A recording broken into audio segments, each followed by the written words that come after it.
This is hilarious. No, I know.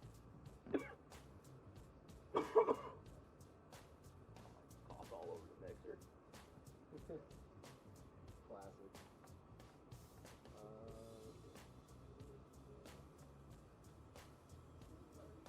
Good guy, though. Good guy. Take it easy. I know, fuck. I mean, I got no fucking room back here.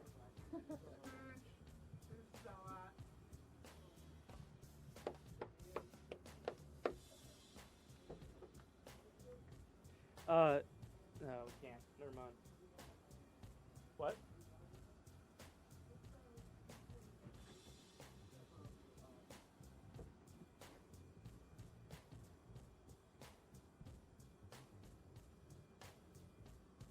The motherfucking perfect game.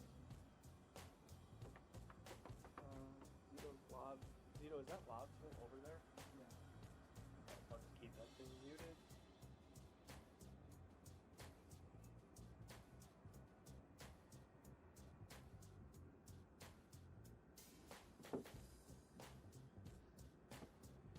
Two minutes.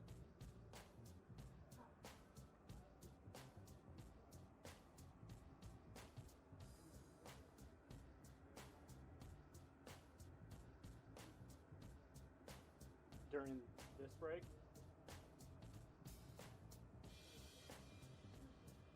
Huh. Yeah, they did say that. They did say that they needed that.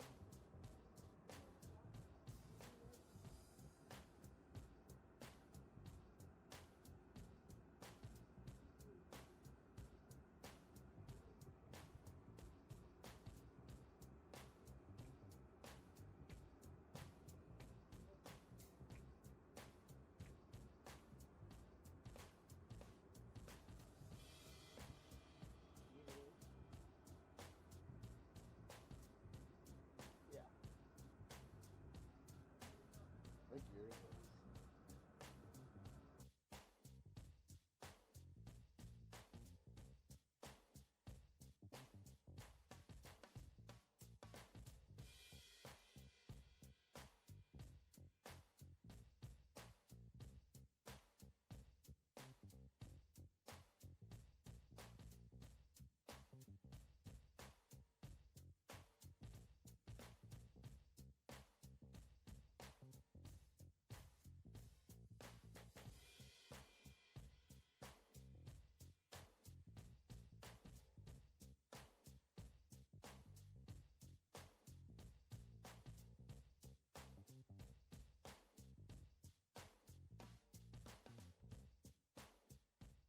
History on the same weekend. There's been two. Hello, it is Thursday, September 19th, 2019.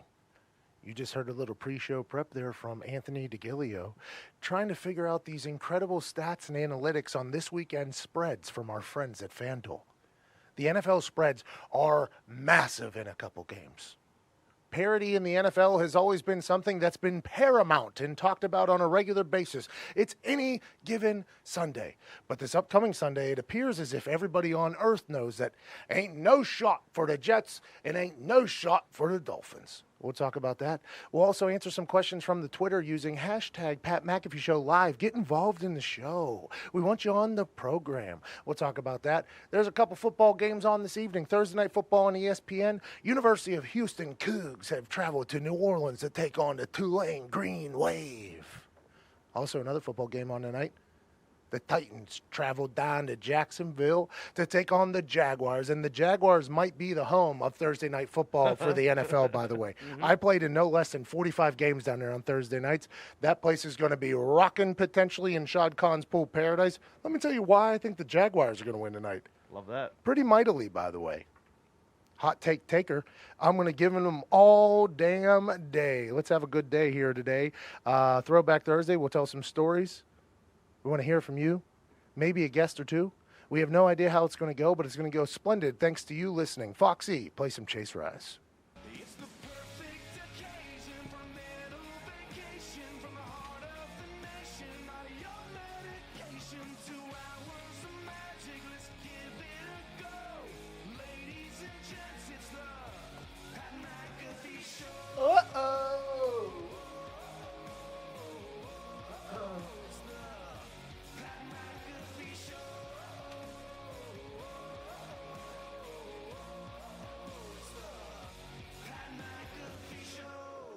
Yes, it is. Thank you so much, Chase Rice, for that banger. I am being joined inside of this box truck by an Italian man named Diggs, a Cuban man named Zito, a white privileged kid named Evan Foxy, and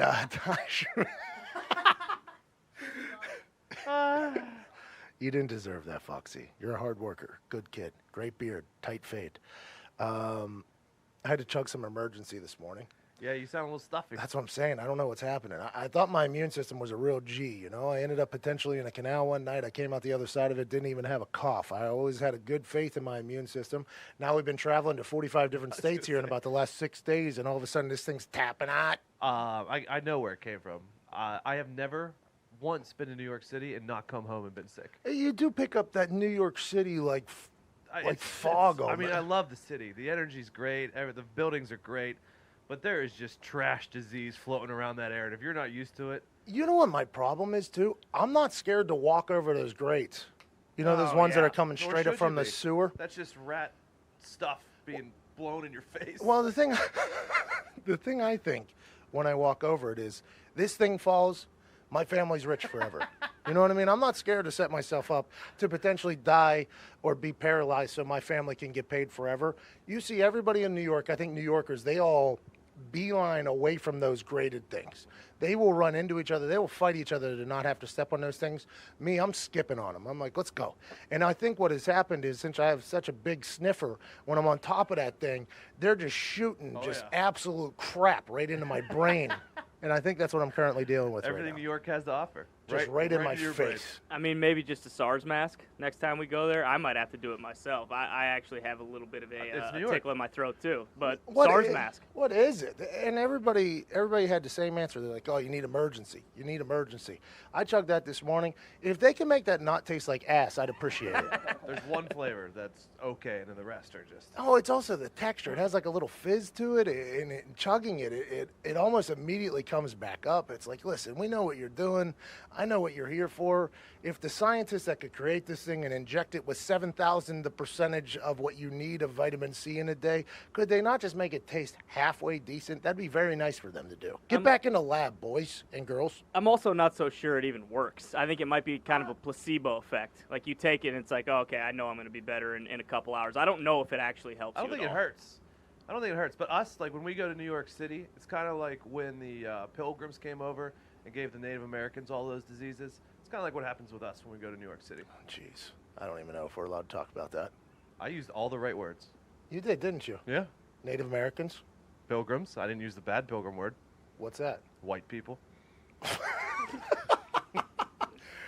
Speaking of white people, gambling on sports is a big-time thing that's about to take over the world. This weekend, there is a stat that these two games of 20-plus point spreads are what, Diggs? You were reading it as we're going. Only one other time in NFL history has there been a weekend where there's been two games of 20-plus point spreads. 20-plus points, obviously, it's 3 scores. The NFL prides itself on parity, and I think there's some stat like 80% of games or 90% of games come down to one-score games. All these conversations that revolve around the NFL being a great league is because of how close any given Sunday could be. Mm-hmm.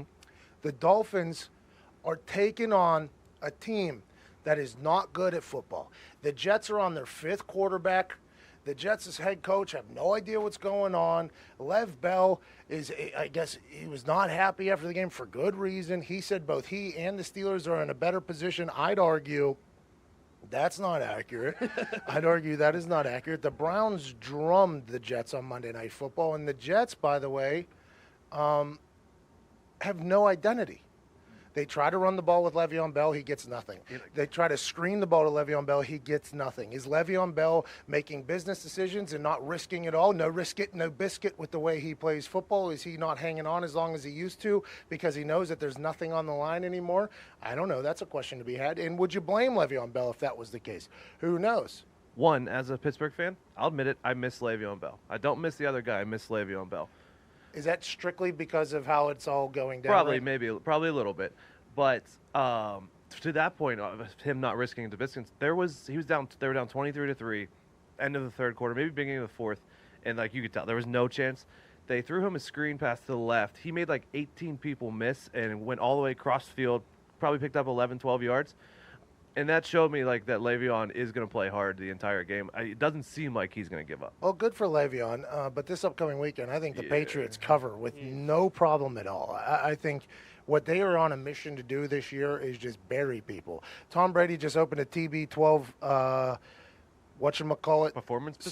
facility? I don't know what they're calling it. A Yeah, center. Performance Center. A performance center in Boston. I guess it's the second one, red carpet, big time operation. But Tom Brady, I think if you see the way he operates on social media, I think if you see the way he handles himself on a football field, he is nowhere near done, and he is completely okay letting everybody know that.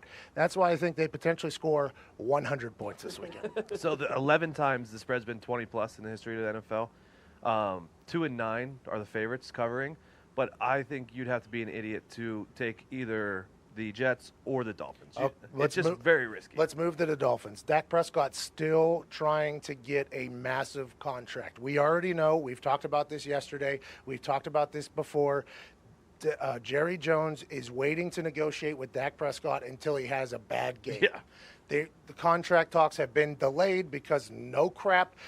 Dak has been hot. There's no way Jerry's going to negotiate with him. And whenever Dak sees this Dolphins football team, dead fish out of water, basically, these dolphins. You see what I did there? Oh, yeah. Because dolphins are a water animal. Yes, they are. Anybody find Snowflake, by the way? Yeah. Ace found him at the end. Yeah, that's not Snowflake. That's not Snowflake. Why don't they do that? Why don't they have an actual dolphin kicking balls down there? Why don't the Dolphins do that? you There know- should be some sort of you know- trick that they have with a dolphin. You know PETA would come after him. Why is Pete always got to be so upset about trying to put an animal in a spotlight? I don't understand it. What are they? A dolphin is it's not a fish. It's a, No, it's a very smart animal. is it a fish? I think it's probably technically a fish. It's yeah. a porpoise? Sure. I mean, it's a No. mammal. It's a mammal. I think Yeah. it's a mammal.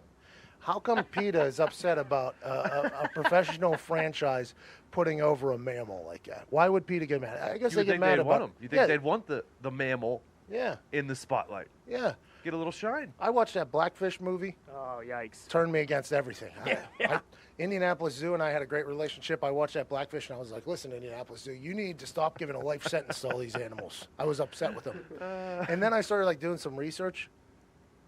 Hey, like these zoos, like they're keeping some species in existence. Like there's a lot of things that the potential captivity like helps out. So now I'm completely out of the conversation. I don't even talk about it. But if there was a snowflake down in the Miami Dolphins stadium, I think that at least the season ticket holders would be able to get a show from a mammal in the water instead of watching their team just get blasted in the face every single weekend. I would like to make a petition to get a fish down there kicking balls. I would like to make, for the brand, for the Dolphins, and for the world, I would like a snowflake-like character down there on the sideline kicking balls with the tail and the dorsal fin running around. I would like that. Maybe you name it Brand. Maybe it's Brandy. Ooh, I like Maybe that. it's Brandy the Dolphin for the brand kicking dolphin football guy. Anyways, Dak Prescott's going to dominate. Yeah, down I there. mean, Dak and Zeke. And Zeke is Amari, gonna they're- feed- They're going to have a day. Zeke hasn't had a massive day yet, right? He's had a couple touchdowns. He's Yeah. had a Correct, couple yeah. strong yards, but he hasn't opened up. This weekend, if there's any prop bets on Ezekiel Elliott, hammer the over. This is going to be one where he is going to feed. He already got his vacation in Cabo. Miami's not going to distract him much. He's going to go in there and just absolutely slaughter Gumpy's Dolphins. This is a Heisman game. This is a stats padding game. This is where you just get your stats up. Or because of that, no, because they all want to get paid. So that's the only issue. Like, if Dak Prescott was already paid, Ezekiel was already paid. You look at this game, you're like, I could sleepwalk through this thing. But now, since there is a mission still for Dak Prescott to get his money, I don't think he slips up. I think this is very easy for the Dallas Cowboys to cover the 20 1.5. point spread. Yeah, so That's so many points, by the That's a way. lot. 21.5 to nothing starting the game for the Miami Dolphins, and they're still going to lose. How does that even happen? I don't know. And they got rid of Minka Fitzpatrick, good football player. So Amari Cooper's going to get loose out there. Yeah, I mean, Amari and Dak are the ones who have not been paid yet on the team, so maybe they just hook up for 23. And by the way, I think Amari's making like $17 million or something like that.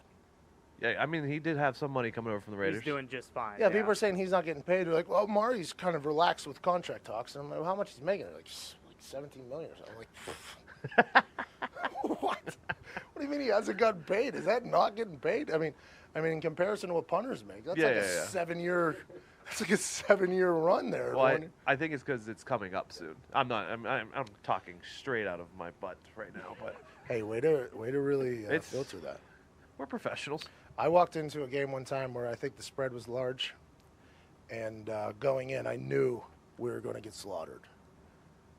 In the first regime for the Indianapolis Colts, I got a chance to play quarterback against the defense. They wanted me to be an athlete. Yeah. I respected and appreciated it. I would play running back for the linebackers during drills. I'd get thudded up and everything. Tackling drills, I'd be in there. And to be honest, I think it actually made me a better football player. Then whenever we'd run Skelly against the defense, I'd be the quarterback. They'd hold up a manila folder in front of my face. They'd be like, all right, here's your first option, here's your second option, here's your third option, check down here 4. And then we would have scout team players running all the routes. And I'd be playing against the starting defense. And I got pretty good. I'm going to be honest. I was all-time quarterback ever since I was a kid because I was one of the only kids that could throw telephone pole to telephone pole, which is obviously the touchdown. Everybody knows that in street football rules. Right. I've always been able to sling it, always been able to throw it. West Virginia was able to throw it around a little bit in practice.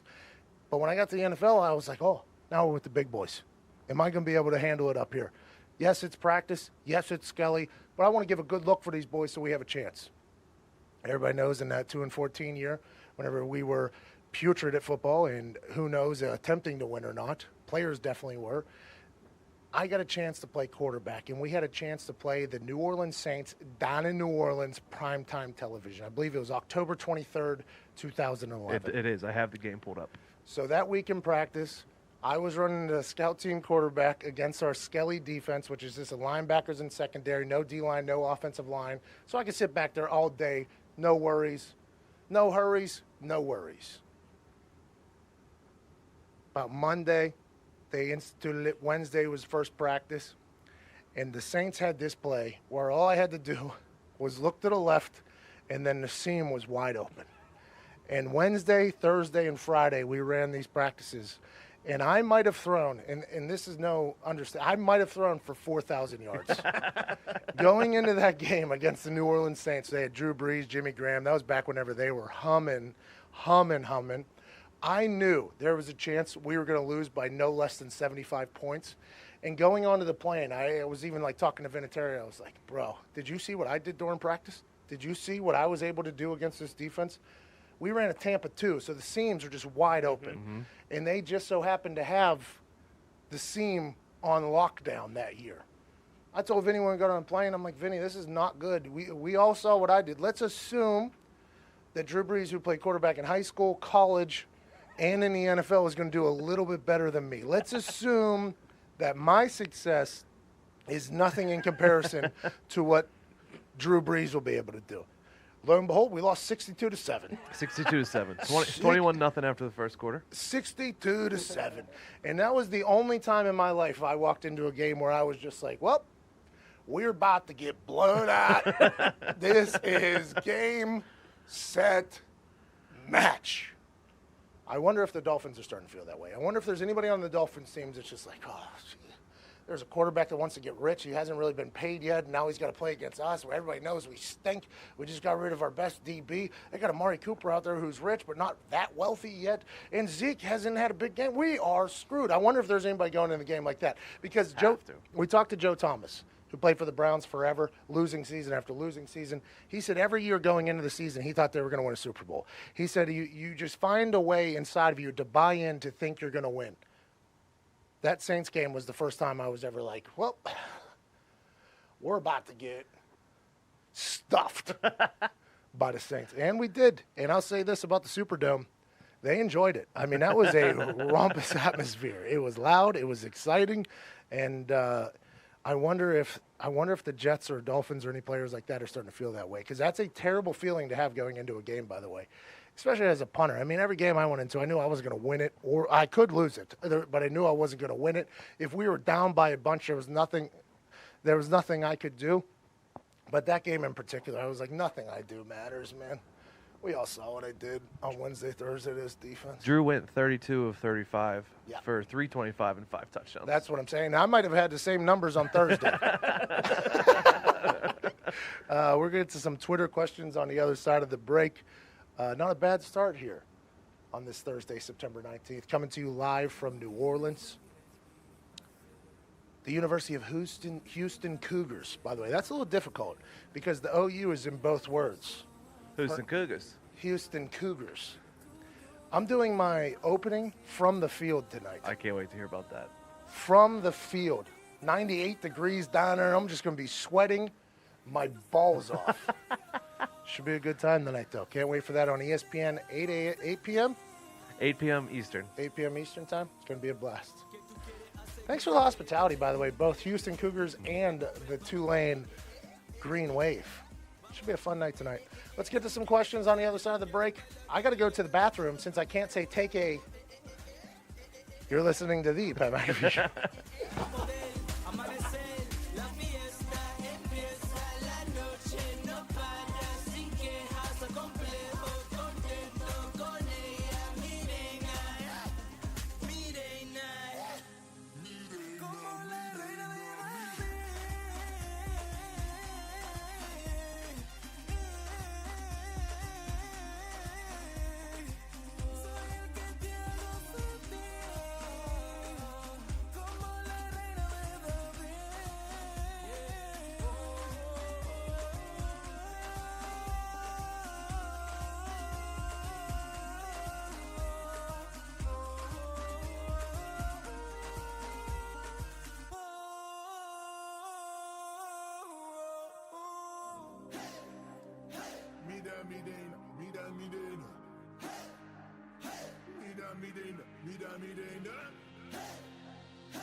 Que tú quieres hacer, que tú quieres coger, que tú quieres aprender, que tú quieres volver. Vamos, vamos, que tú quieres soñar, que tú quieres bailar, que tú quieres tomarlo, tú quieres volar. Vamos, vamos, Mira mi nena, mira mi nena. Mira mi nena, mira mi nena. Mira mi nena, mira mi nena.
McAfee Show here, Thursday, September 19th, 2019. The first break, we got a chance to chat about how large the spreads are and how I had a chance to know that we were going to get blasted in the face by the Saints on October 23rd, 2011. I just went to the bathroom. Almost didn't make it back in time, but here we are. Apparently, let's hope the camera adds 40 to 50 pounds, by the way. I look like I'm 650 right now. It is a bad deal. I need to figure out how I'm not going to become Rex Ryan or Rob Ryan this upcoming fall schedule. One much worse than the other. Rex actually looks good, by I was the way. saying, Rob, have you seen pictures of Rob lately? But, I always used to judge these people that just became massive individuals. But this trip on the road, what are we supposed to do? Last night, late night, I was tired. I looked at the room service menu. I got a crab cake po' boy. Had to do it. Got a bacon cheeseburger. Had to do it. And then I saw a Sucre chocolate chip cookie sundae. Had to do it. Had to do it. What else am I supposed to do? I'm alone. I ditched our dinner. We typically try to go out to dinner on Wednesday night. Yep. And I've got 3 more games to do this weekend, so I was like, all right, let me sit in for the night. I still ordered out. Yep. I ordered from a place called Mambo's in Okay. New Orleans. Is that where you guys ate? That's where we ate, yeah. So Mambo's was great. But I had the New Orleans sampler. So it's let's send you a gallon of etouffee. Let's send you a gallon of red beans and rice, and then I ordered the cake. The voice you were hearing there is a man who has called over 1,500 games, from what I'm being told. Is that an accurate? Over the course of an entire career. 1,500 games, play-by-play. Now he is the Thursday Night Football on ESPN play-by-play commentator With the fine crew that I'm lucky enough to be in the booth with. with me and Matt Hasselbeck. But also, he calls numerous other things still. I don't know. You never stop. You seem to never stop. It's a weird time of year. It's a weird time of year. You're always on the road. And everybody said you've lost weight. I don't know how you do it. I have no idea how you do it. Honestly, it's like I gotta be looking for meth popsicles.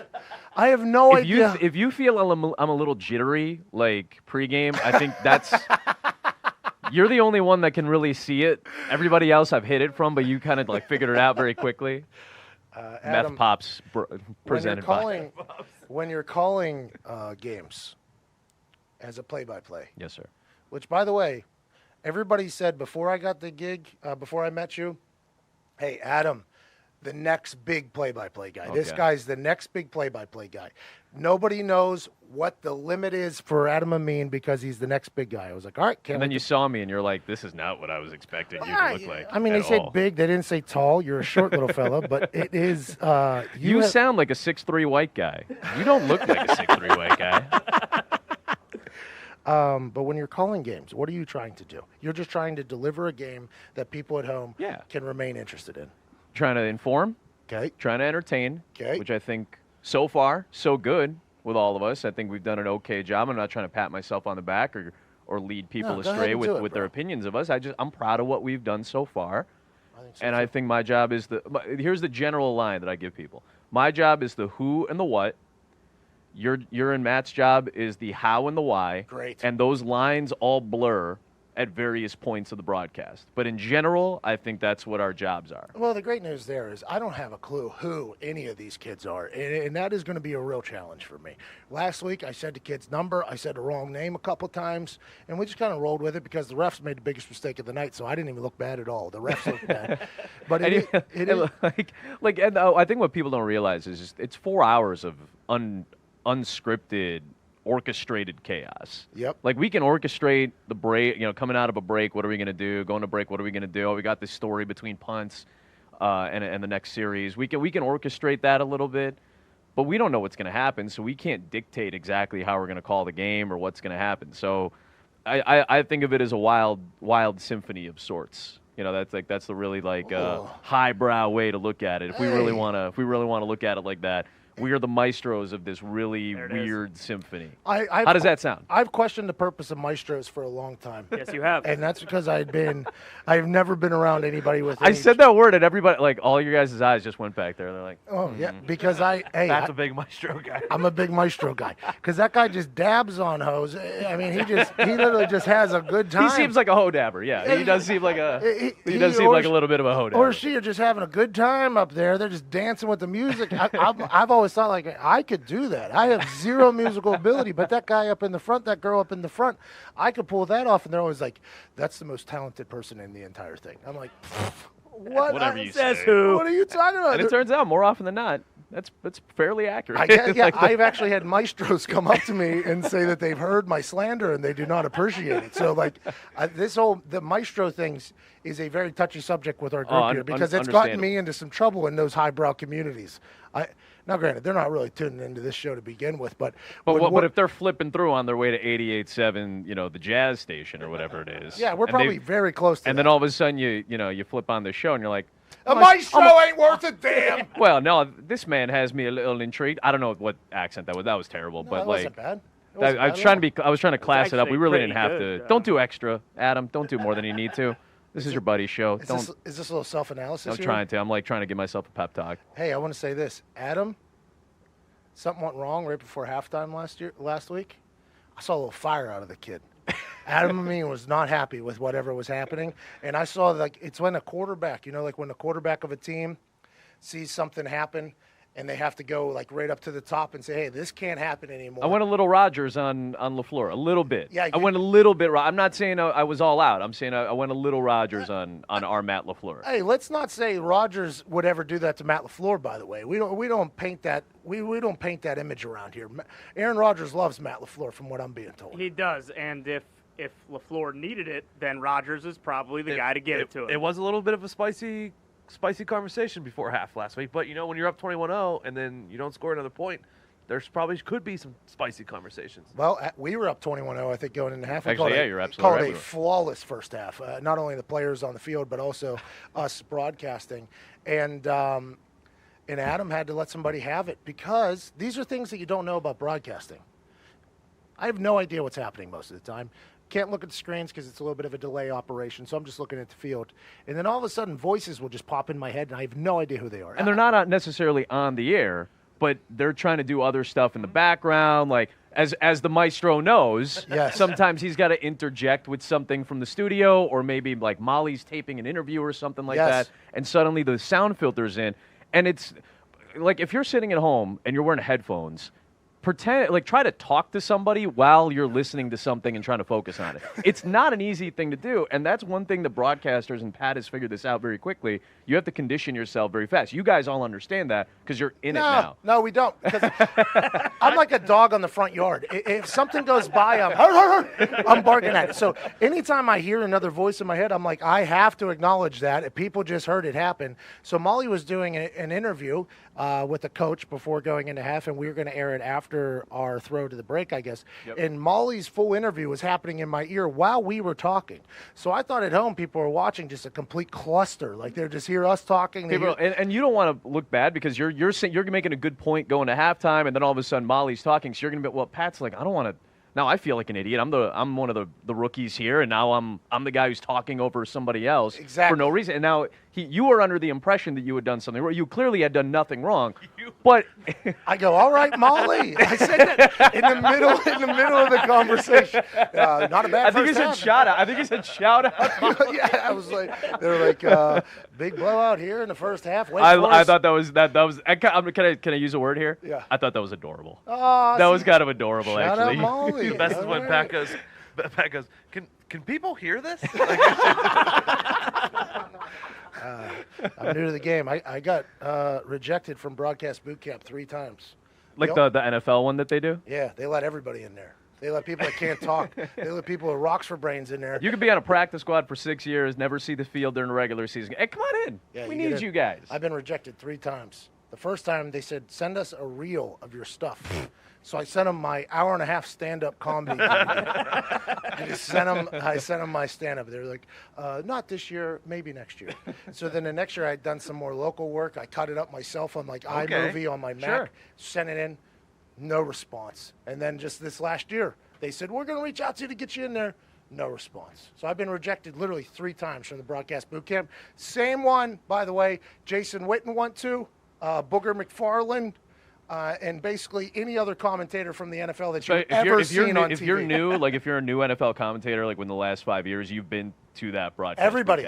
They bring everybody into that. It's because it always gets written about like once a year. You know, the Sports Business Journal or something's like this year's broadcast boot camp and like lists off the names like it's a lame Halloween, like a Hollywood party or something like that. That's why I have this chip on my shoulder, Adam. It's me versus the world. You know what I mean? Well, you got us now. You got all of us now. Yeah, we got our boys here, huh? I was told last week to interject a little bit more football knowledge, so You did. But by the way, I did, didn't I was telling you this. Some dogs for me on Sunday. So I got jacked up because we had Ram Saints on radio this past week, and we're like, oh, this is gonna be great. Breeze gets hurt. 2 weeks ago they assigned me New England, New York, and I'm like, oh, okay, fine. Divisional game, Brady against Darnold. We'll have some fun. They've been close games the last couple years. I've called a handful of them, and now we're down to. Hold on, it's a 20, now we're down to Luke Falk. It's a 21 or 22.5 point spread. Which might be of all, and I've called NFL games since 2012. This is my 8th year of calling NFL games, and I've probably called 60 or 70 of them at this point. That might be the biggest point spread of any NFL game I've ever called in my entire career. Are you gonna acknowledge that? Are you gonna walk in and be like, "Welcome to MetLife Stadium," and then hit you with the point spread? the home team? Is it in New England? It's in New England, yeah. Oh, never mind. Welcome. 3+ to Foxborough. touchdown favorites, the New England Patriots. You know, but here's the thing: in the old day, like not even that old, like in the older days, and I think Al Michaels still does this pretty well on Sunday nights. That was like that was the first thing that people like. Brent Musburger would come on the NFL Today and he'd be like, you know, because he would the "You Are Looking Live" thing is legendary because he wanted to let gamblers know that these are the actual conditions as we sit right now. He didn't. It wasn't just kind of like a cool catchphrase thing, which it became obviously, especially for college football when he was the main announcer. But it was to let gamblers know. Hey, by the way, guys, this is actually like what's happening. This rain is real right now. You are looking live. That flag is blowing 400 miles an hour. Brent loves the game. So if you like the kickers, make sure you whatever it is. Yeah. But that was a little nod to the gambler. So he'd open up the show by basically saying the Chicago Bears are a 4-touchdown favorite today against the Washington Redskins as you're looking live at Soldier Field in Chicago, whatever it may have been. Are you allowed?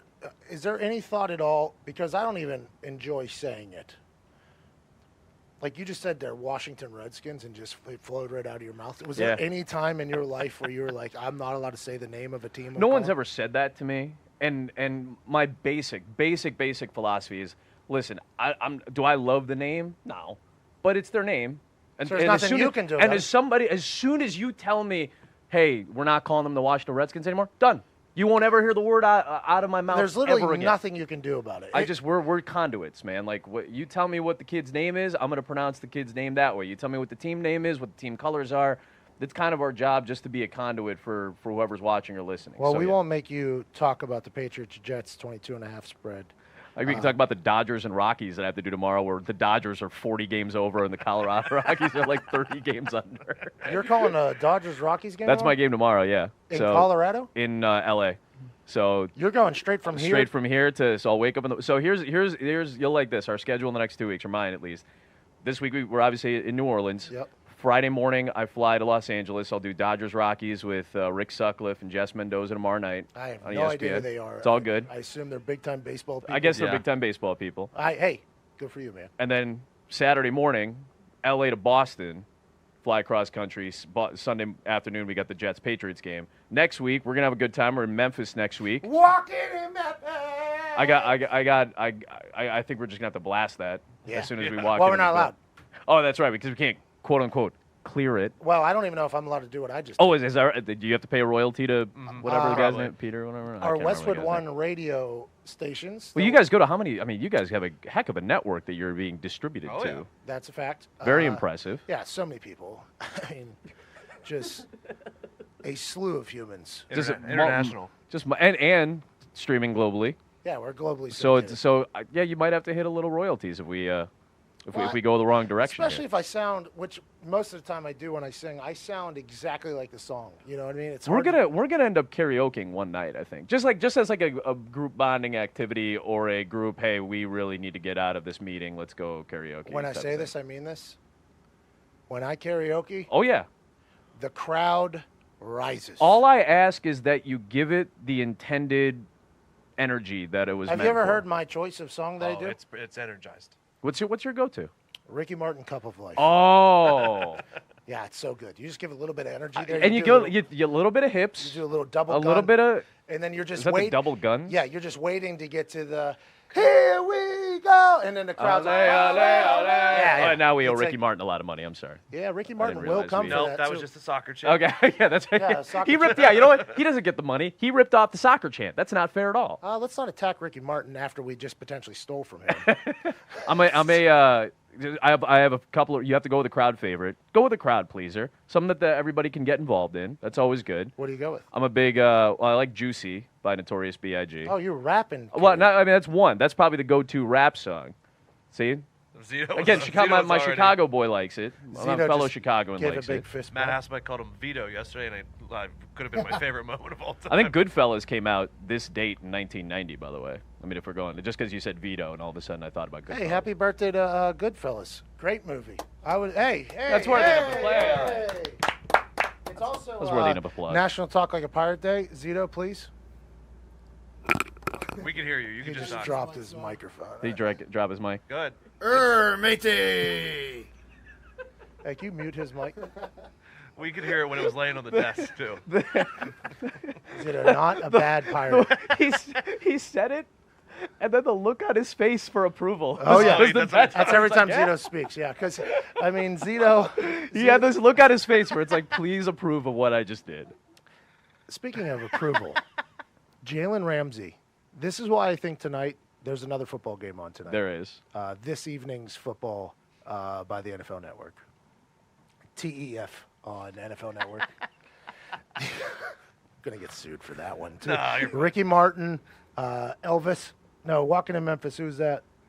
No idea. Who knows? And now the NFL probably.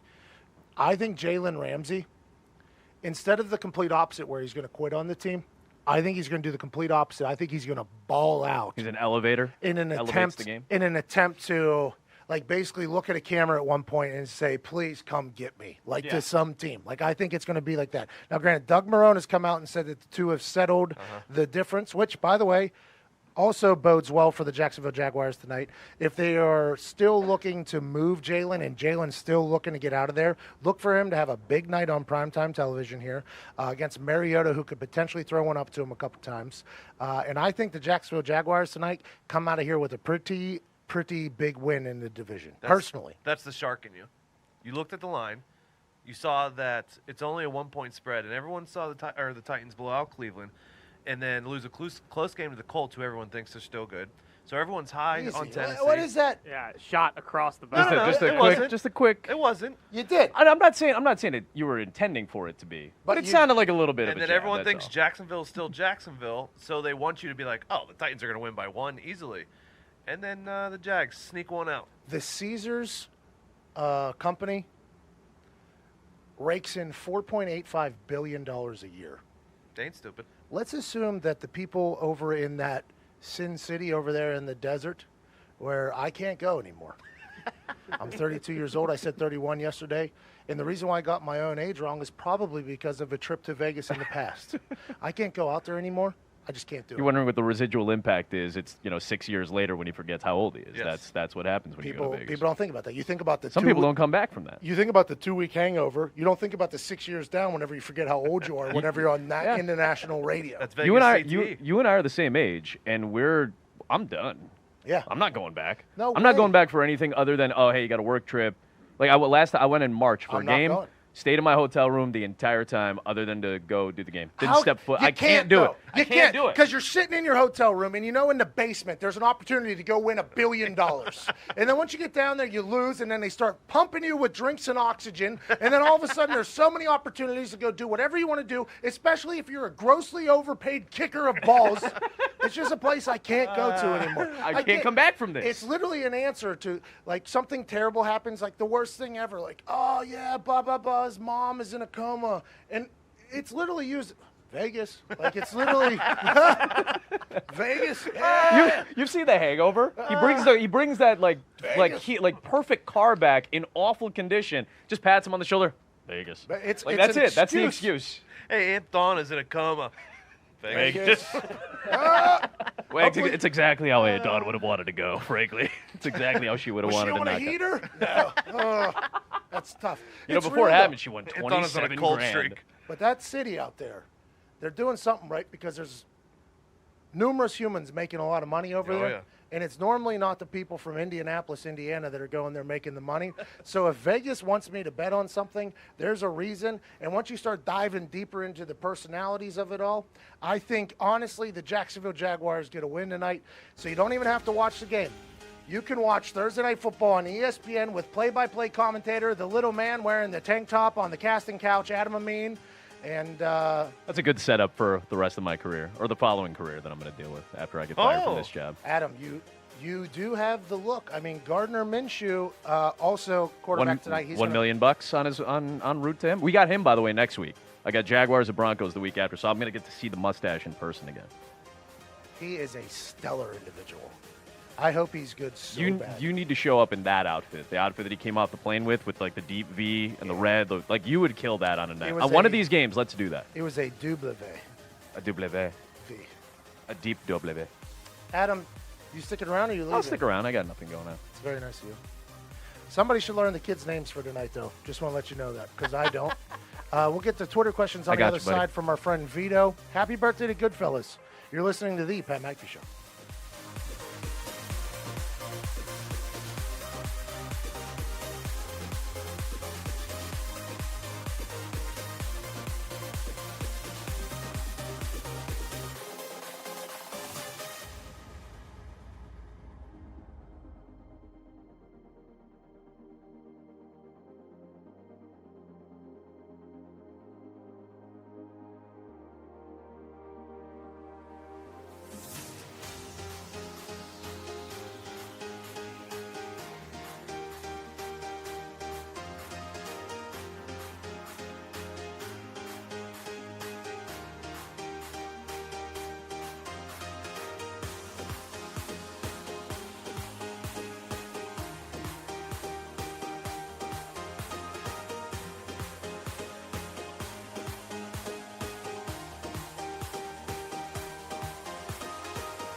Gotta let it drop.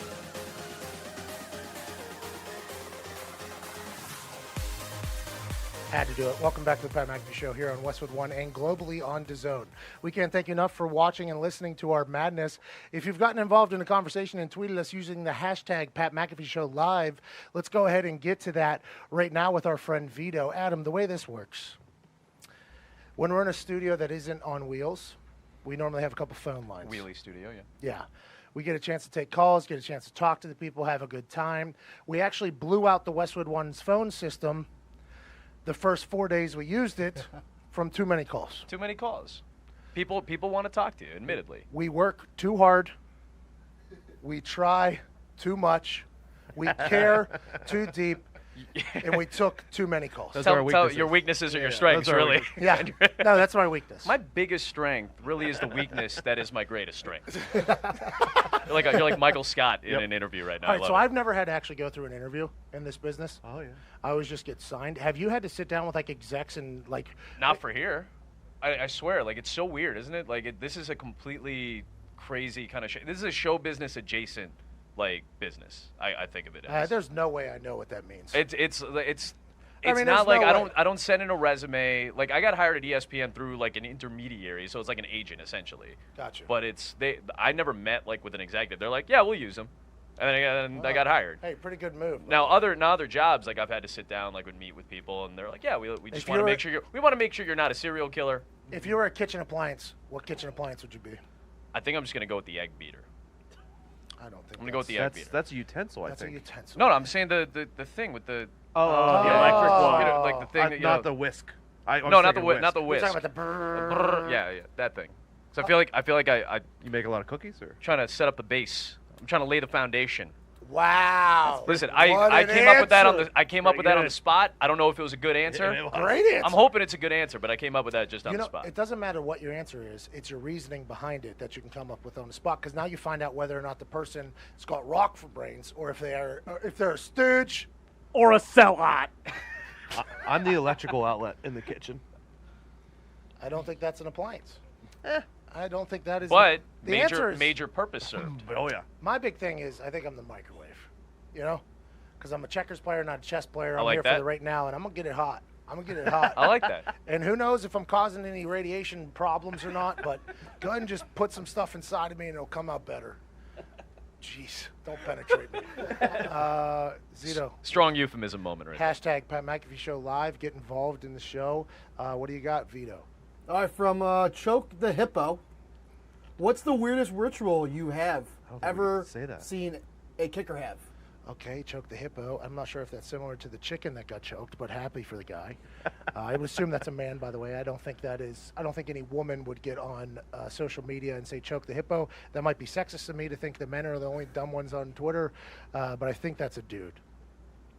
What was the question again, Zito? Could you put What's the weirdest ritual you have ever seen a kicker have? Okay, this is an easy one here. Matt Stover, kicked for the Baltimore Ravens for a long time, arguably second greatest kicker of his generation behind Adam Vinatieri. He kicked in the NFL for 20-some years. When Vinatieri, my rookie year, couldn't kick anymore because he had hip surgery, he had knee surgery, but they didn't put him on IR because they wanted him to come back for a playoff run because we were very good that year. That was the year we were completely undefeated until we chose to lose to the Buffalo Bills, no, the New York Jets and then the Buffalo Bills. Adam Vinatieri was a guy that was beloved by the Indianapolis Colts organization, but he just couldn't go because he had numerous surgeries. So they brought in a guy named Matt Stover, and everybody knows who Matt Stover is in the kicking community. In the NFL, they should at least. The guy did a lot of really good things. I had a chance to hold for his workout. He actually had to do a workout for the Colts to see if he still had it because he had been out of the league. So it's me, Justin Snow, and the entire Colts organization in the indoor facility watching Matt Stover kick. And I learned on the first one that Matt Stover has a full conversation with the Jesus Christ before every kick. So I mean, if you're going to talk to somebody, probably a good guy to, I guess a high-level exec, so to speak. I guess that's a good guy to talk to. So what I learned throughout that season with him is not only was he very successful, very intelligent, a good kicker, and all these things. What I learned was he had built up 20 years worth of rituals that have kind of taken over his entire life almost. Like this shoe on first before this shoe. I'll tie this You're saying shoe. going not just while he's going to kick. You're saying all the way back to the locker rooms, his prep, all that. Everything. When he's kicking in the net on the sideline, he's yelling things, and then I'll never forget. It was a big time kick. We get out there, and for some reason, something wasn't clicking for him, and he was like saying, "Come on, Matt," to himself back there, and like, "Thank you, Jesus," and this whole thing. And I said, "Are you ready?" And he didn't answer me. And I looked back. I said, "Are you guys ready back here?" And I thought I'd get a good pop out of him. And he just said yes. And then he made the kick, obviously. And I think that was the thing that was interesting to me. And it was my rookie year. And that was when I made it a full decision that I was not going to pick up any rituals, because Matt Stover was an incredible kicker, but it almost felt like he was Dependent on? Yeah, like he had a lot going on. And I'm like, man, I don't want that at all. Vinatieri was the complete opposite. We'll be back on the other side of the break. You're listening to the Pat McAfee Show.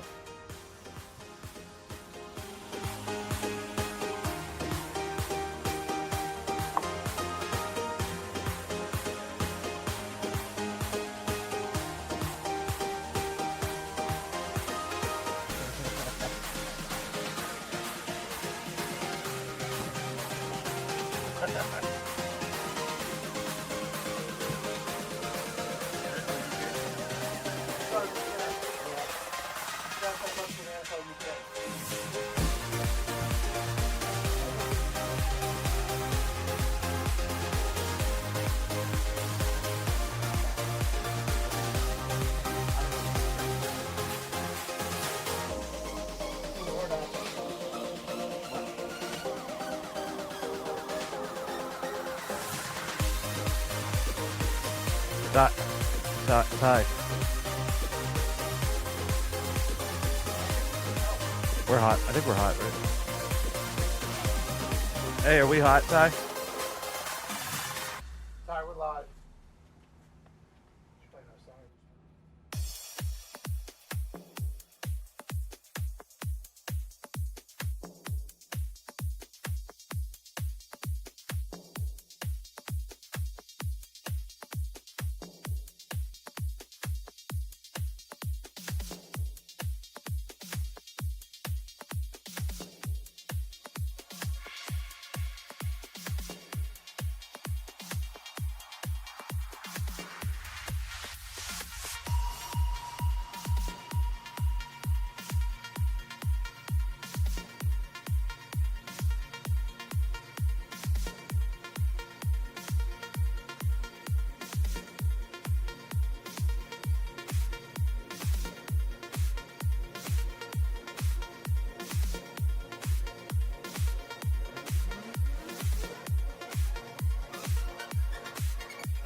For those that can hear us talking behind this was potentially going to be replaced by a K-pop song. Trying to get big in Korea.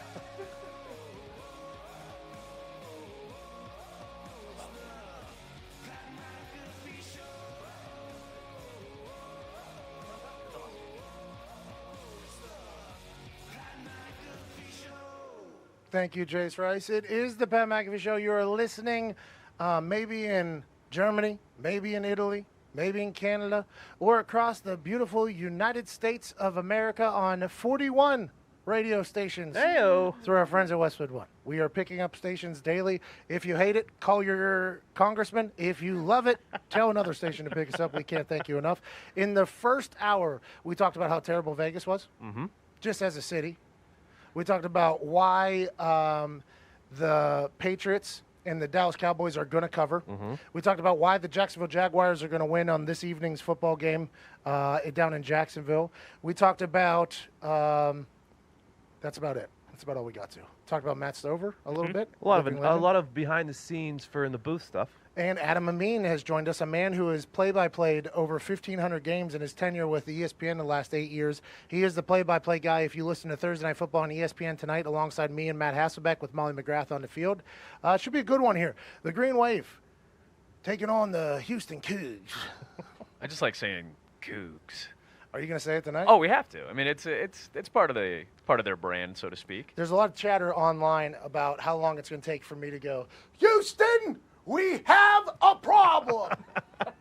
So I think I'm going to delay it. I think it's going to be a close game tonight. I think it's going to be a competitive game. Me too. So I think if you can hold back to just the right time, because I don't want you to let it go too early, because I do feel like we're going to get a good game. Because I do want to hear you say it if it's like a really good game late. Well, I'll tell you what, if the refs blow another call, I'll say it then too. I will say it I was straight gonna say, I don't think there's any shame in you saying it. 7-8 times during the broadcast.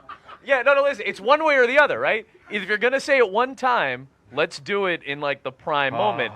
Otherwise, let's just go. Let's just roll with it. See how many times those we can knock it purists are out. gonna hate it. Oh my God! I'm gonna have the old college football heads tweeting ESPN.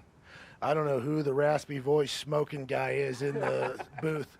He needs to get over the Houston. We have a problem. I don't know who that gruff 49-year-old is in the booth. Zito went to the Twitter to get some questions for us at the end of the hour there. Choke the Hippo asked an intriguing question about rituals before games. Talked about what Matt Stover did. In baseball, which you're calling a baseball game on Friday night, and I very much understand that our show is on DAZN, so there is some baseball shows, but a large majority of the world could give less than a damn about baseball, Sure. I think, if it's talked about. Sure. But baseball seems to be the home of a lot of rituals. Big time. Because- Superstitions. A lot of superstitions. All Have over you the place. seen any that you've heard about? Any legendary superstition tales that you've heard over your Pitchers, travels? especially, like pitchers are really like if you go in the day before a game that a pitcher is going to pitch. So like Clayton Kershaw, we have Clayton Kershaw on Friday night. If the Dodgers were playing tonight would be the night that you'd actually go talk to Clayton Kershaw, because on game days, starting pitchers won't talk to you. Like, and they've got very specific rituals about what they do. Like, here's my warm-up routine early in the day. Here's how I put, like, a lot of these guys are like, I put my socks on in a particular way. I put my pants on in a certain way. I have to put this thing on my right wrist. I got this on my left wrist, but while I'm warming up for the game, I got this glove for the pregame. I got this glove for the game. They're very it's- specific about it. I'm a professional baseball player. Yes. Everybody True. knows I played right field in a professional baseball game. Got paid for it. Never played baseball as an amateur, only as a professional. And I think I even picked up something funny, Ty. Just the way you phrase that, because it's true. It is true. Like you can't argue it. You were a quarterback in the NFL. I can't argue that. More than once. More than once, I can't argue that. In the first hour, we told a story about how I played quarterback in Skelly the 2011 season, and I was supposed to act like I was Drew Brees.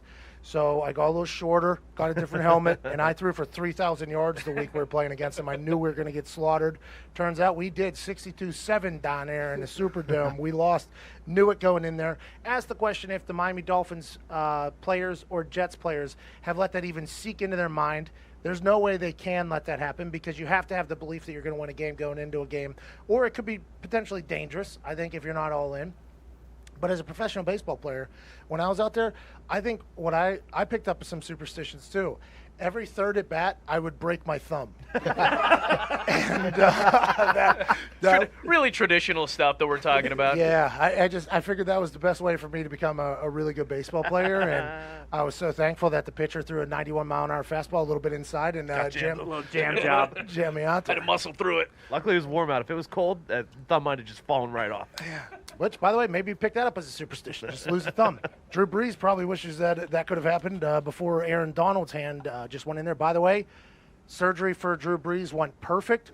Dr. Steve Shin showed up and showed out. Never a dude. doubt. Never a doubt. Do you think after you guys after a good game, going to the locker room, high fives, hey, great job, let's go get a good dinner or whatever. Do you think these guys after a good surgery go into the room, they're like, oh, crush that elbow reconstruction? Bro, I was on Get Up.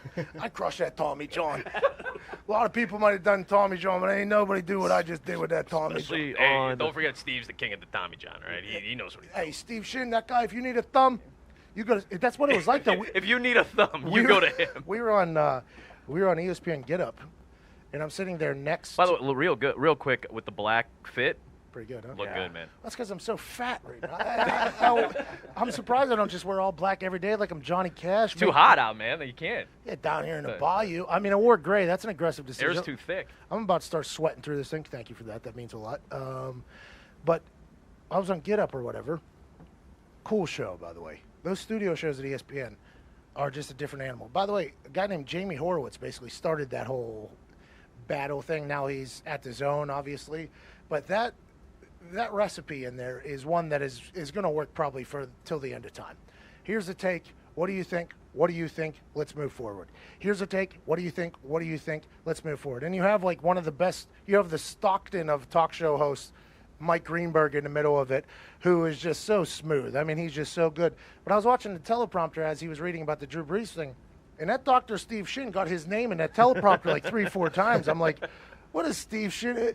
Who is Steve Shin HJing to get his name all over this thing? That was I was like, who is this guy working on to do this? Because his name was out there. And then the next day, Sean Payton was like, we're getting I know everybody said Mr. Shin there was the guy, but we're getting a second opinion. There is no timetable set. And then all of a sudden this morning, they're like, whoop, surgery went perfect out there in Dr. Steve Shin's house. And they're thinking he's going to be ahead of schedule. They will not put him on IR, destined to return, because I do believe, and I might be off a week or two, but you have to sit out at least 8 weeks if you're on that. It's an 8-week stretch for IR. Yeah, they're thinking he's going to be back probably quicker than 6 weeks. That's good for the Saints down here in the Bayou. That's good for everybody. I'm still excited to see if they put in Taysom Hill or Teddy Bridgewater. I think they should let Taysom Hill get at least a package in there, at least a couple plays, keep the team on their heels a little bit, and then let Teddy Bridgewater get loose. And when we were calling the game, they didn't take much off the table. No. Teddy was pretty much given the reins of an offense that didn't look. Listen, is it executed differently? Are the checks a little bit different? It's probably a little bit smoother with Drew because he's been in the offense forever, It's for his a offense. decade and a half at Yeah. this point. But I thought they did it. They actually let Teddy get a decent amount of play. I'm still going to let Mike Thomas go downfield. I'm still going to give him an opportunity to throw intermediate routes. I'm still going to have Kamara as a great safety valve as a check down. The offense looked like a New Orleans offense. It just wasn't executed like we expected. I would to see. argue this. It was like when Peyton was the quarterback or Brett Favre was the quarterback. Drew Brees hasn't missed a game since high school or something like that. Or he had that surgery maybe at San Diego. I think, yeah, he hasn't missed a game, I think, since high school, unless he was hurt. Yeah. Well, I mean, that would. Unless would you. make Yeah, that was. escapes. Wait, let me He did not- think not about once- he did let me not think about how once that take- just came out for a He second. didn't once take a vacation during the season to miss a game. Pretty stand-up guy. Listen, No, but he was there's a lot of guys. They're like week 9. They're like, guys, I need a day. You guys take over Roethlisberger. for a week. I'll be back. I'm going to Cabo just for a few days. Roethlisberger's normally that guy. Put the boot on me. Let these Take your people pill. think. But Drew Brees is an Iron Man almost of sorts, and I think it's because he was undersized. He had a chip on his shoulder that everybody thought he was weak or something like that, and he's been this Iron Man of a quarterback. So Sean Payton, I mean, you're only preparing for, okay, let's Drew Brees. Maybe you have a little square on your play calling sheet, like if something happens, this is how we're going to go. Don, this is how the ship's going to go down. We'll keep playing the music, I guess. But I don't think they were prepared at all for either Teddy or Taysom. And I think this week Sean Payton has a big brain, man. Sean Payton's an incredible football coach. I think he'll be able to figure it out. I just hope for the sake of football that they let Taysom Hill get out there and get loose, because I think he's a special package there. I think he's a Wildcat guy who's also tough, though. Like, he's incredibly tough. He's like a fullback mentality. I'm saying that strictly because he is a white man. And I think He's got a little Mike Allstott in him. Like that was the first white Eats, fullback. eats nails for Wishes he had breakfast. a lot of Mike Allstott in him. eats nails for breakfast. He's first guy in, last guy out. Coach's son, always going to have a high motor and a high football IQ. No, but really, I think that would help Teddy Bridgewater out if you just go ahead and move Teddy Bridgewater out to wide receiver and then bring him back. I think they did that with Drew Brees with Taysom Hill. I think it would be smart to do that. But I am not a head coach in the NFL, especially not one that won the Super Bowl against the Indianapolis Colts. Stupid shit. Saints getting 4.5 at Seattle is an interesting. Yeah. Did you know if they went home from LA or did they stay in California all week? I think they actually did go home. Oh, The Saints, they came back here? I think the Saints came back here. It's hot here. I think that's something that needs to be talked about. It is very hot here. Thick Thick. with 2 C's. 3 maybe. Man, it's borderline 3. I'm excited to see what they do. We talked about this yesterday. Russell Wilson is a guy that I wish, if I ever have a son named Doctor or Midas or Atlas or whatever, I can slip by the goalie there with Sam, that I can get her to say yes to. I hope my kid is half the gentleman that Russell Wilson is. I hope my kid has an eighth of the athleticism that Russell Wilson has. I hope my kid earns a tenth of what Russell Wilson has earned financially. But man, there's something about him that just makes me want to. I'm so glad I Smack him in the mouth. I can't. He's Repeatedly. always. Have you always had a problem with him? Because I know when we started this, I feel like when I did this whole thing that you're doing right now, you were like, oh, come on, take it easy on Russ. But I feel like I've infiltrated your brain. You have. I think you. There was a lot of buildup for, I think, what's going to be a big punch, like a big gut punch all of a sudden. Like, I'm worried. You missed it because you don't have headphones on. Ty said it in the back there, but it is honestly, every time I watch him, I'm like, this guy can't. You can't be this perfect. You can't end everything with "Go Hawks." You can't say the right answer to everything. You can't be this guy that has almost drama all around him without him even knowing it, and just be this perfect quarterback in the fourth quarter every single time. You can't. I had the same thought about Tim Tebow. I was like, Tim Tebow, I was in college the same time as Tim Tebow. I respected everything Tim Tebow did. I loved the way he played football. But every time he talked, I was like, come on, this guy. Come on. I can't with this guy.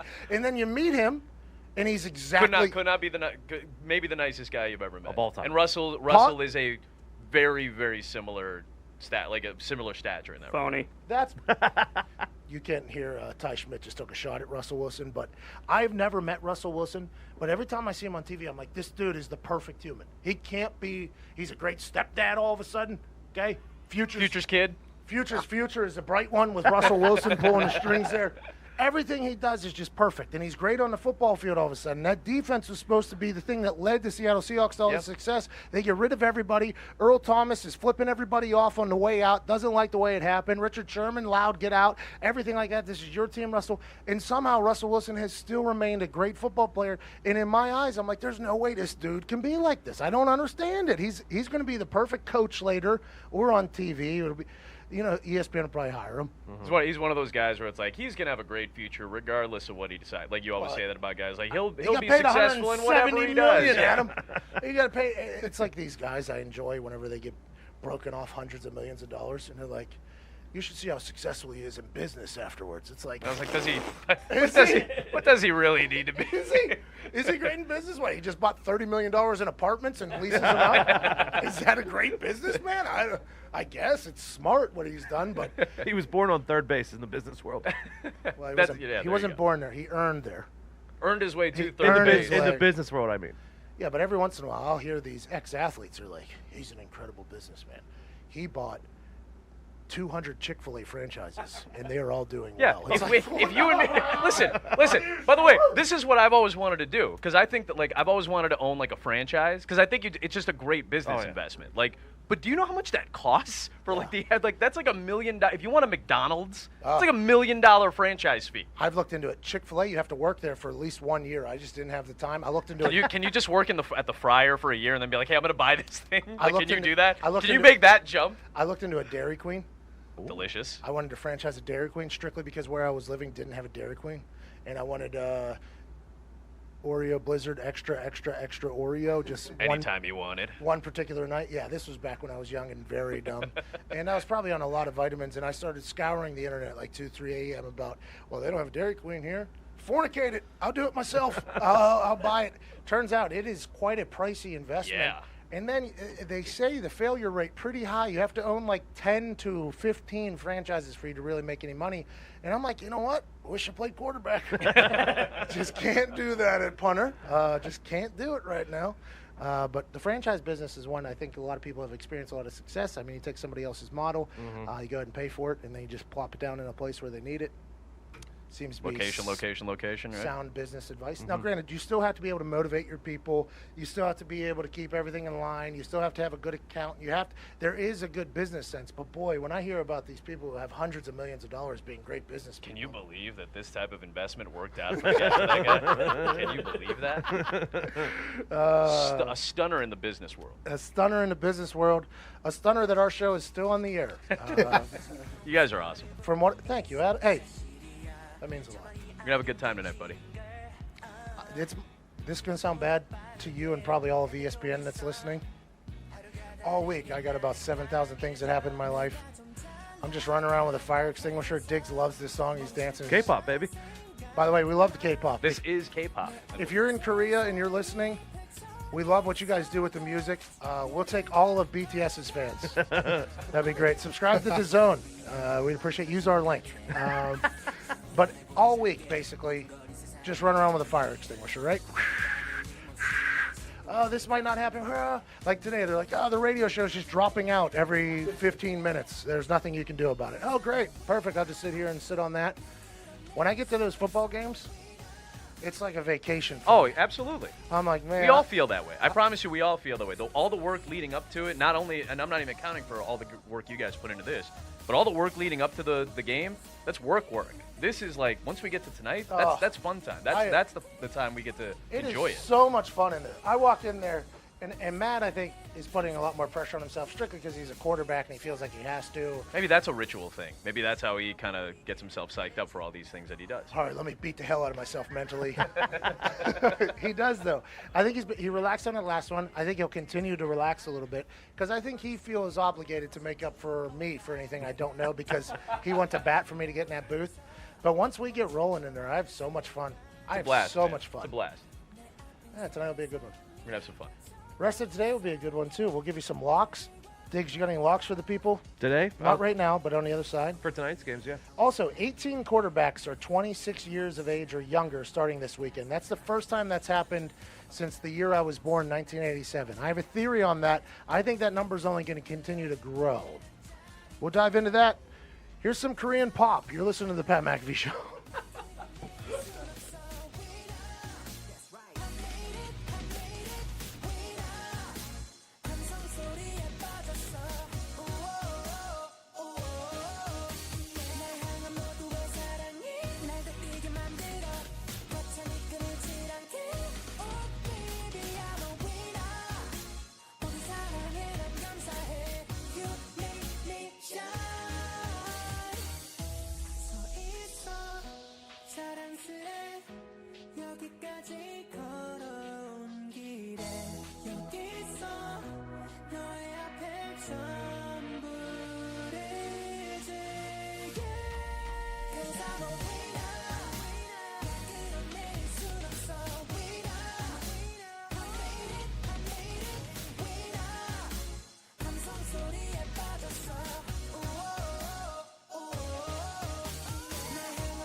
자꾸 몇 번씩 불려 좀 기다려줄래 어떻게 난 말려든 것만 같아 너의 밀당이 오더라도 흔들릴래 나 왜 기다리고 있는지 잘 모르겠어 네 맘도 내 맘도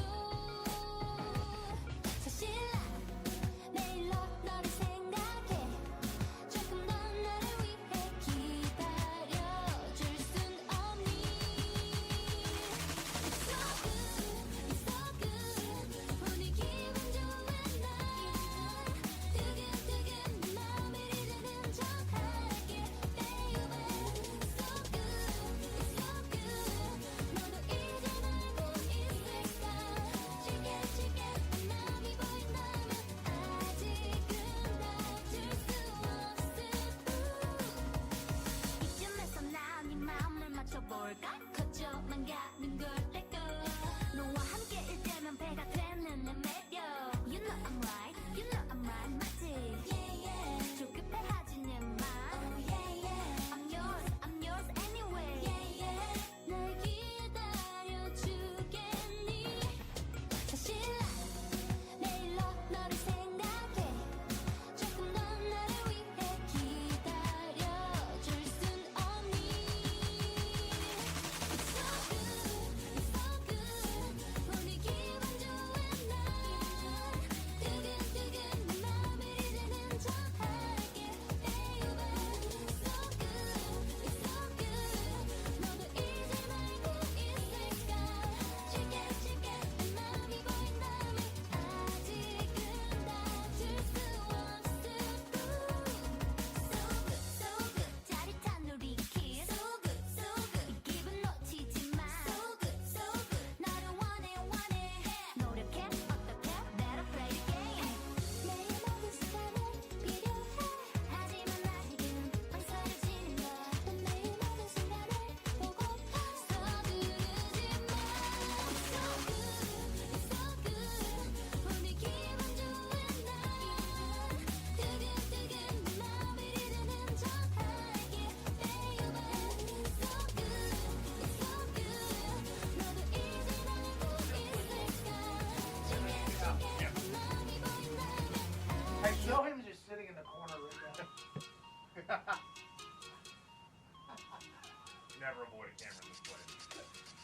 There you go. Oh, the light. It's tough.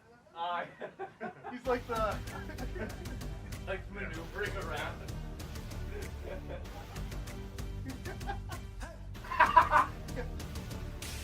Hey, put on the bottom. Take land. Yeah.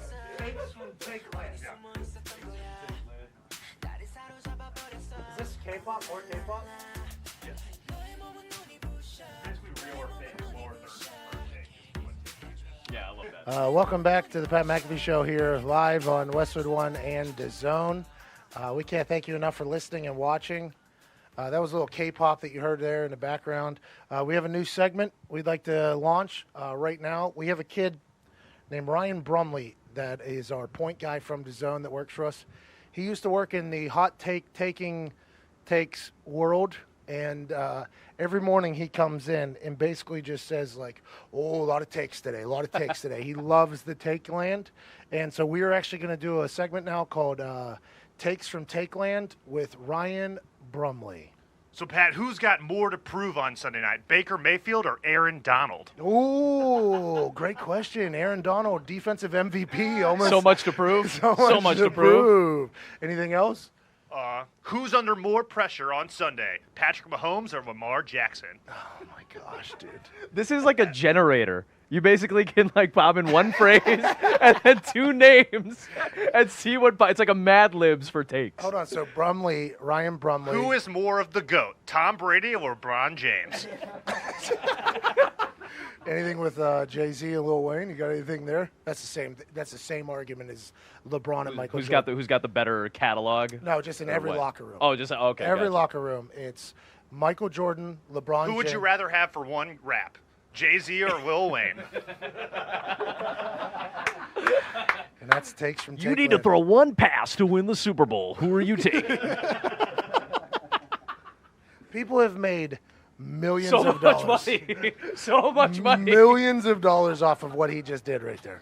Millions and millions and millions of best. dollars. It's- I love the the camera best, shot dude. that, by the way, just cut back to it, and there was nothing there except for the light. Yeah, I had to move out of the way. I was dodge, duck, dip, dive, and dodging out of his way.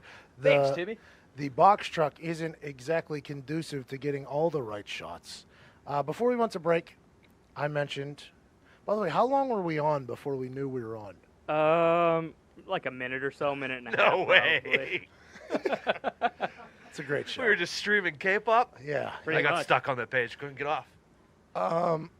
18 QBs. 26 years of age or younger. Oh, boy, I can't sit like that. That looks bad. Admittedly, I was enjoying it for a second. I was like, this could work. I like that when I straddle something random. 18 quarterbacks are 26 years of age or younger. Okay? I had this theory like a year ago, I think, and it got shot down by everybody, didn't it? Mhm. Anybody that knows anything about football shot down my theory, but this is a real theory I have. And it started whenever I was just a young boy watching the Pittsburgh Steelers. When Ben Roethlisberger became the starter for the Pittsburgh Steelers, he won 2 Super Bowls with them in his first 5 years there before they had to break him off. Then you watch what happened in the Seattle Seahawks with Russell Wilson, Legion of Boom. Whenever he was on his rookie contract, they were going to Super Bowl, boom, boom, boom. Then they had to pay everybody, had to pay Russell Wilson, had to get rid of everybody, haven't been back since. You look at the Los Angeles Rams with Jared Goff. He's on his rookie contract. No money has to be paid to him just yet. Team around him completely built, right? Did they pay him? Yeah, they paid him This this year now. offseason. But we'll see how it works Yeah. out. But you're right, though. That's a trend that's been pretty apparent. The debunking fact to that entire trend that if you want to build a team, you have to get a young quarterback so you don't have to pay him an asinine amount of money, then you can build up the team around him. The debunking theory there is Tom Brady, obviously, because they are at the top of the hill. Let's leave them out, even though he doesn't take top dollar every single time. He chooses not to, either by his own decision. He's married to a lady who makes $100 million a year as well. His TB12 thing makes a lot of money. So maybe he's just like, hey, I don't need that top dollar, but I would like a respectful amount for what I've done, for what I'm doing for my body. But he's never the top guy on there. So all these young quarterbacks have the incredible luxury that the team can spend money and build a team around him. I always wondered if Andrew Luck was going to be that guy whenever we were going into his contract. Was Andrew Luck going to be the first big-time quarterback that said, listen, don't pay me what everybody wants you to pay me? Jim Irsay came out a year before Andrew Luck's contract was up and said, I'm going to make Andrew the highest-paid player in the history of the game. And I was like, well, that doesn't sound like a good negotiation. Strong, by the way, stronger say. I love Strong Jim Irsay. Irsay. I love That was Jim a strong Irsay. Irsay. But that thing for me, he was using it as marketing. Like, hey, I'm going to invest in this guy more than anybody has ever invested in somebody. I love him, and I respect that. But in my eyes, I thought Andrew Luck could have been the guy because of how humble he is, because he does come from good beginnings, because he does have an incredible business mind, and also he's a genius off the field. But he was getting his ass kicked, which is why I thought he could potentially say, hey, listen, let's cut that down $10 million a year. I'm still going to make $30 million a year.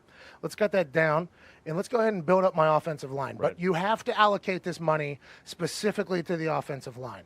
So I said that aloud. I said that. I was like, you think there's any chance that Andrew just says, you know what, I want less money, pay money for offensive line so I don't get just beat to hell and back every single time I play quarterback? And what I was told is the NFLPA will never let that happen. I said, why not? They said, well, if that happens, Andrew Luck's the next big one. He's supposed to get paid. Then the next quarterback behind him, the team will say, well, Andrew Luck chose not to do it to build the team. You can't do it. And then so on and so on. They thought it would be a chain reaction that would lead to quarterbacks not getting as much money as they could. And then if you listen to Le'Veon Bell, who sat out, Le'Veon Bell said, I have to get paid for the running backs that come behind me. But in the quarterback position, I think as this trend continues to grow, we're at 18 quarterbacks, 26 years of age or younger. As this trend continues to grow, something's going to have to break. At some point, one of these quarterbacks who's due the richest contract in NFL history is going to have to say, listen, I've seen the trends here. I very much understand that what's good for the goose is good for the gander. But for one time, let's look at the gander before we look at the goose. Let's pay everybody else. Let's give me a lot of money, and let's build up this team thing. Because when Mahomes is up for it, He's next. that's going to be Goff just got paid. that's going to be a problem for the Kansas City Chiefs. They got a lot of weapons. They got a lot of great players. Now, granted, they got LaShawn McCoy for $3 million a year, which is an incredible deal. Good for LaShawn McCoy taking that. I'm sure he had other options. He said he could have went to L.A. or something, but Kansas City was closer to home, which I respect. But all these young quarterbacks, it seems like at some point somebody's going to have to be like, you know what, nah, I don't need $75 million a year. Just give me $35 million a year, which will still buy me a lot of Chick-fil-A franchises if I want, and be rich forever and be. What a great businessman he's going to come out with. That's what I'm saying. And let's build up the team, because that is what it is looking like. It's looking like whenever you have your kids on rookie contracts, you get a chance to build up the team around them, and it's good for everybody. Is it a worry that the middle ground, let's use the term middle class of the NFL, is going to kind of deteriorate because it's going to be a lot of young guys at quarterback with franchises that are going to build around them, and then a lot of rich quarterbacks, the Mahomes, the Goffs, Brady for the time being while he's still playing? Now, just like the NFL mirrors our society, the middle class and the blue-collar folks are getting kicked to the curb. And when I say that, I mean that. I'm talking about the special teamers, the 7-year, 8-year vets that just run down there on kickoffs and cover punts. Those guys, they have to make at least $800,000 a year because there's a veteran men now. Those guys are easily chopped off the team because there's the rookie men is only $400,000 or $300,000. So you're saving yourself $500,000 on those guys. So whenever the salary cap went up, the only thing that went up was quarterback contracts. Quarterback contracts just went through the roof, and then everybody else had to kind of fight for the scraps. And then they were like, no big deal. If we're worried about one position, a quarterback club getting all the money, we'll make the veteran men go up. We'll make that go up. And what that did in turn was, instead of helping the veterans, what it ended up doing was hurting the veterans that are on veteran men's, because you can get rid of those guys and have the rookie men's. 2 of those, you save yourself $1 million. I'll go get 2 special teams gunners for the price of Matthew Slater, who's one of the greatest special teams players in the history of all time. Yeah. Like, oh, well, we don't need a guy like Matthew Slater. We'll just go get 2 undrafted free agents who are going to work their butts off on special teams. Exactly. So the money thing is such an interesting thing, and it's the new CBA is coming up. It's going to have to get settled. I was pushing for the quarterbacks to be in their own club, basically, and have them be tiered. Bang, if they do this, they get this. You can tier them in an A, a B, or whatever, and just somewhat incentive based. Is that what you're saying? Well, no, you can Kind choose. of how the NBA does it. Yeah. Yeah, you can choose how you want to. Like, hey, this guy, he's our franchise. He's a max contract worthy yes, player. there it So is. he's done the thing. You've made 3rd team All NBA. So now you're eligible for a max contract. Yeah, so I like that. let's leave the pot for the rest of the players, though, because there's 52 other guys on that team that have to get paid. And it kind of, because as the quarterbacks thing goes up, the rest of the team goes down, which is, I guess, parity, right? Because that's what makes a good GM versus a bad GM, is the ability to find and utilize your money. And just like in fantasy football, by the way, this weekend for the Brand Fantasy on FanDuel, $3 to enter, $20,000 in prizes up for grabs. 4 kickers, 1 player. We'll be tweeting out the link, FanDuel.com/for-the-brand. $3 to enter, $20,000 in prizes up for grabs. 4 kickers, 1 other Flex player, player, one yep. flex player. Pretty good return. That's incredible. And I'm going to put out my 4 that I think everybody should do, but I mean, I'd like to win the prize pool as well. I mean, I've had to pay for a truck. We've got franchises to pay for. But that is what makes you, that's what separates good teams from bad teams, is the ability to use that money. That's why Chris Ballard is becoming a genius. Bill Polian was a master at this. He would spend money in certain positions, not in other positions. See you later, sorry. They're moneyballing, in football after moneyballing in baseball. Well, the Browns did that. They brought in that guy. What's his name? Butterbean? Billy Bean.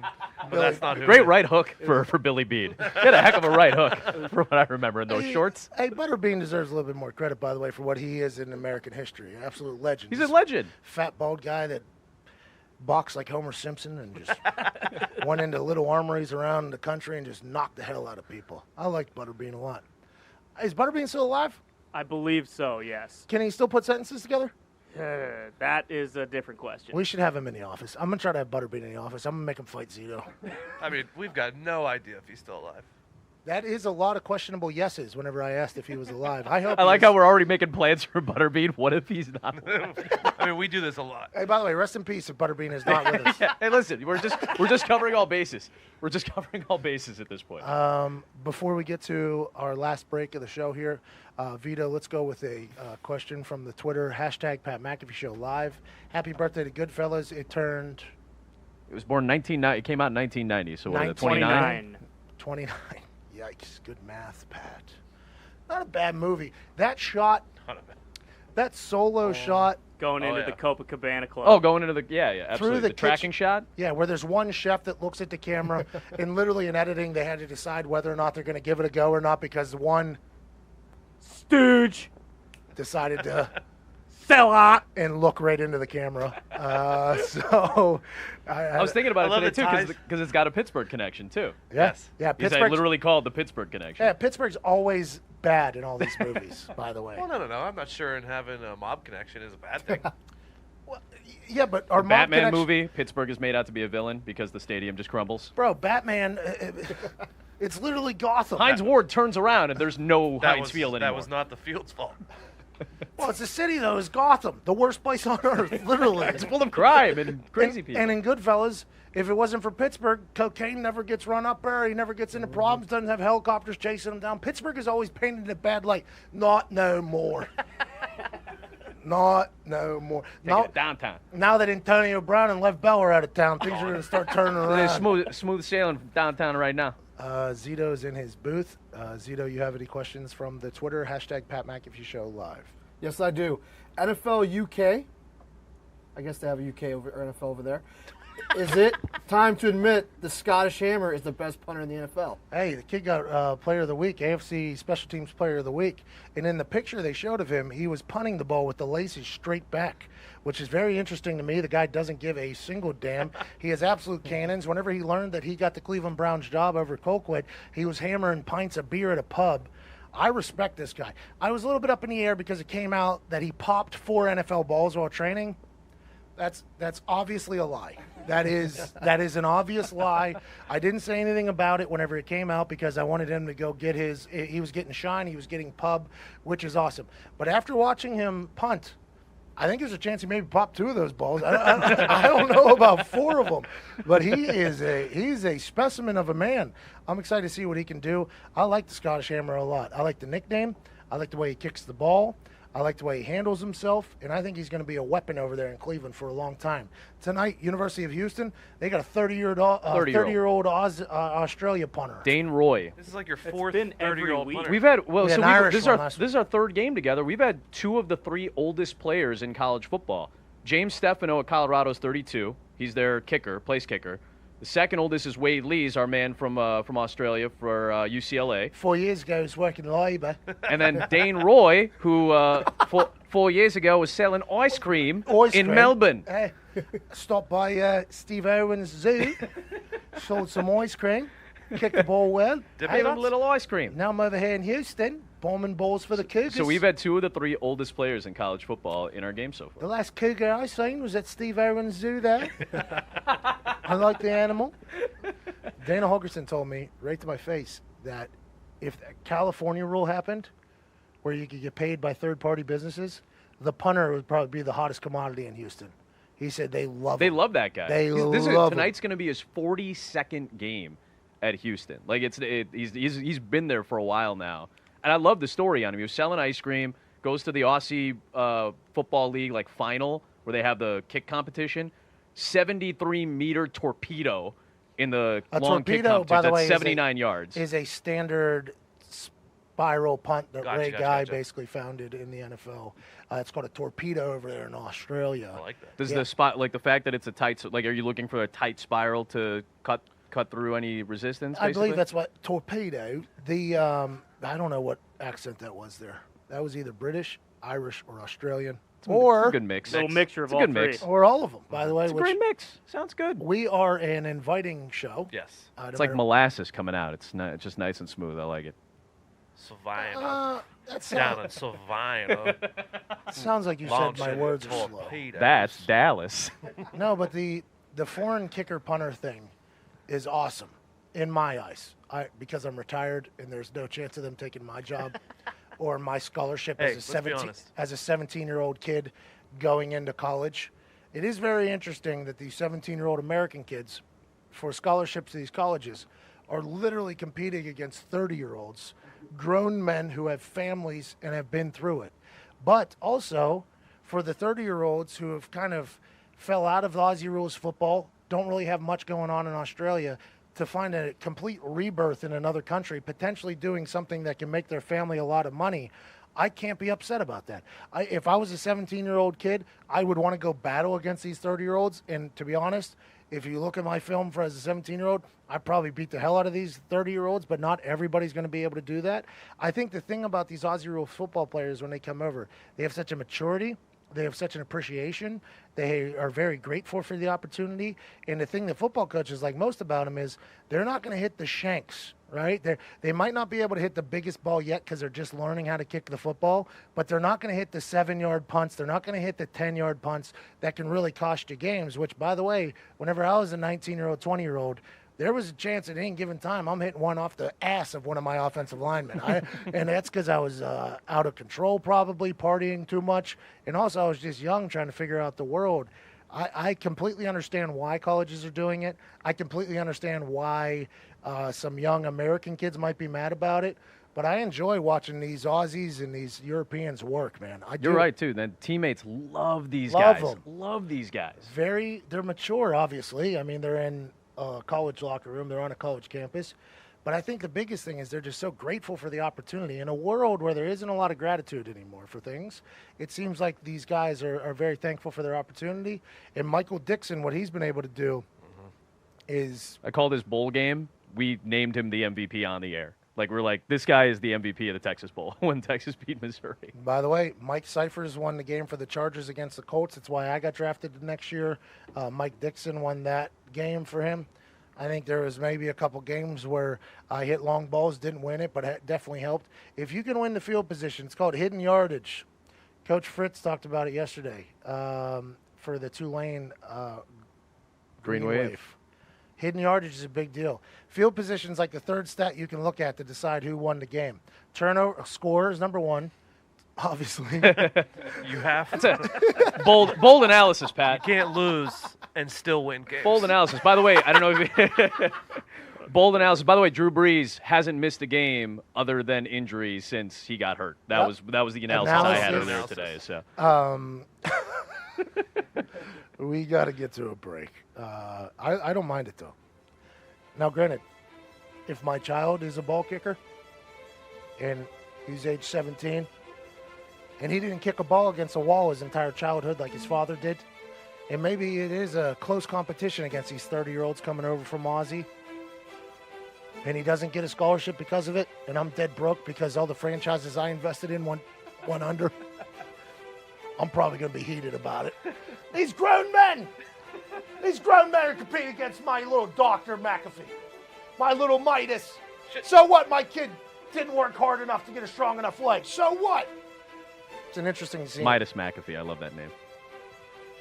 Well, you know, Midas, everything he touched turned to Turn to gold. gold. Midas McAfee, everything he touches will probably break. But when he comes out from underneath where my semen comes and into his mother and pops out on his birthday, Midas McAfee will be on one mission and one mission alone. That is to make the world a better place every step he can take, every word he can voice, every opportunity he will have, he will make the most of, because that is what a Midas McAfee does. His father might have fallen on hard times, and his mom might be confused why she married that man.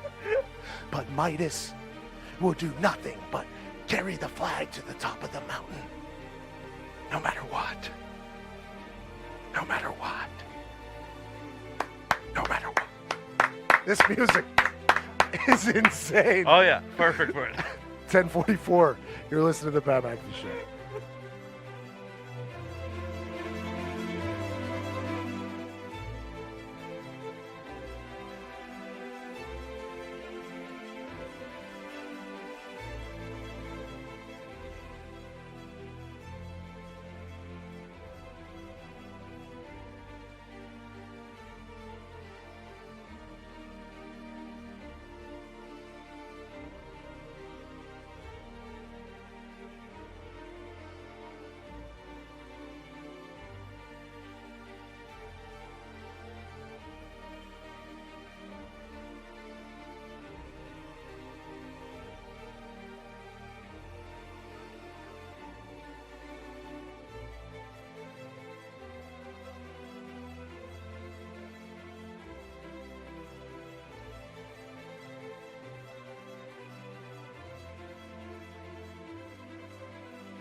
these pictures are so like happy, and you just put this music behind it. It looks like they're all about to just get slaughtered. The whole city's. Welcome back to the Pat McAfee Show with incredibly intense music there by DJ Diggs on the ones and twos. We can't thank you enough for choosing to listen to us today. We are live from a box truck in New Orleans. Adam Amin stopped by, chatted about a lot of things play-by-play wise. We've covered everything, including my theory on what is going to happen in the future with these young quarterbacks.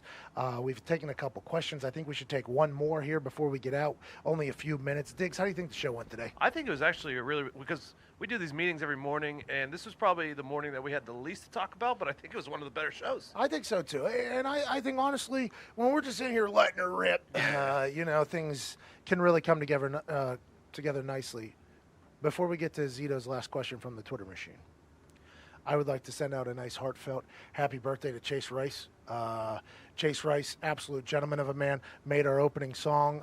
Can't thank him enough. It's the perfect occasion for a man on vacation in the heart of the nation. Happy birthday, Chase Rice. You're the absolute best. If you're listening at home, go ahead and send him a tweet and thank him for giving us music for free. Probably could have charged us a lot of money. Zito, last question from the Twitter. I got a fun fact and a question, if that's okay with you. Yeah, absolutely, Zito. You do whatever you need to do. All right, fun fact, Bengals haven't won a playoff game since before the internet, before the Simpsons, and before the Berlin Wall came down. That's a shame. Before the Simpsons. That's what they're saying. 1990, I believe. Before the Simpsons? No way. That's what this guy said, Matt Hamill. Oh, so you didn't fact check that at all? Just some random guy tweeted that to you? Wait, Oh, yeah. the Berlin Wall didn't come down during World War II? Zito, they just took It advantage. did not come down in World War II. No, It was early 90s for sure. it was Reagan, right? Yeah. Yeah, it was like the early 90s. Yeah, it was Reagan. I mean, I figured. That was the Germans, not the Russians. Do you think What's the his Berlin name? Wall What was is his in name? Russia? Something tear down that so. wall. It No, was it's in Germany, what's dude. the guy's name? Something Akov. Cough. No, who All I know knows? is Zito just Yeah, thought the Berlin- Gorbachev. Gorbachev. Tear down that wall. I watched that when I was on a USO tour. I got on the USS Reagan. Is it the USS Reagan? Whatever guy. It might have been Reagan. Was Reagan the actor Yes. before he became? So Reagan was the one that said that. Tear down the wall. Good for him. Big moment, by the way. Reagan, by all accounts, pretty good president from what people say. Is that accurate? I think so. I would assume so. We don't know anything about that. Anyway, Zito, just a little fact check before you just spout things off into that microphone. People are just going to Well, start man, the taking. people. No, they're going to start taking. You're a man of good people. That guy just took advantage of you, knowing that you wouldn't even look into that at all. You have a point. You have a point. I have a couple points. Does he have a question? Yeah. You have to choose one animal to go to war with. A lion, a bear, or a tiger. What are you choosing and why? Okay, so I have a couple of these at my house. I have little baby lions in the living room, and I'm gonna go to war with the lions, mostly because I didn't like cats growing up. Now bears, awesome by the way, but you play dead, the thing walks away. We don't need that in war. We don't need that in war. Something that can be defeated by that, we don't need that. Now, granted, the lion can probably be distracted by a laser pointer if you get it out there, but Yep. let's assume that in war somebody won't have a laser pointer. They probably will. Probably a No, pretty big one. A lot of red dot sights out there. Oh my! So that maybe defeats what I'm saying, but I'm gonna go back to it. I wasn't a cat guy growing up. My parents told me to hate cats because I think they were told to hate cats. It's kind of the way everything goes. Everybody's supposed to hate cats. You hate cats. They're the worst. They're plotting for your demise at all times. Then my lady, my fiance, brought in 100 cats into my house. Okay, started out with one. His name was Teddy. He had thumbs. Teddy 10 toes is what we call him. He is a G of an animal. This thing, if he wants water, he's going to walk right up to your water bottle. He's going to bat that thing off the table, and then he's going to lick up all the spills, and there ain't nothing you could do about it. If he wants to get food off of your plate, he's going to walk up to your plate, and he's going to take it. And in war, you need a savage like that on your side. I need a lion-sized Teddy, and I need 10 of them stat if we were going to go to war. I'll take the lion 10 times out of 10, strictly female lion, though, by the way. I don't need the male lion. No, they're lazy. Lazy. Teddy has gotten a bit lazy at his old age. Self-entitled. I mean, whenever you get literally whatever you want, whenever you want, and can do whatever you want, whenever you want, that can get to you a little bit. And I think Teddy has gotten a little bit lazy at his old age, but he'll still smack you right in the mouth whenever you need it. So I'm going with the Lion. And I think that fact that you dropped that you told us, like, oh, guys, got a fun fact for you when we get back on the air. I'm not sure if it was a fact or not. I am not betting against you. I'm just thinking it was something maybe we should have vetted before we broadcasted it live across the world. Something to think about. I think it's true. I mean, I don't think they've been in the playoffs in a long, long Yeah, but Yeah, you're it was strictly, 1990 was the last time. you're strictly saying that, though. They won. No, the Lions, I think, are 28 years, so 91. there it is. Yep, So the Bengals have a longer playoff drought than the Lions? I guess so. If that's true. Cincinnati does not deserve that. We are very thankful for our fans in Cincinnati. We absolutely love Cincinnati, but boy, that Bengals team stinks. I like Andy Dalton too. Quite a glow up for him. And I like all of you for listening and watching. You're the absolute best. From all of us to all of you, Thursday Night Football on ESPN tonight. You've been listening to the Pat McAfee Show. quick out.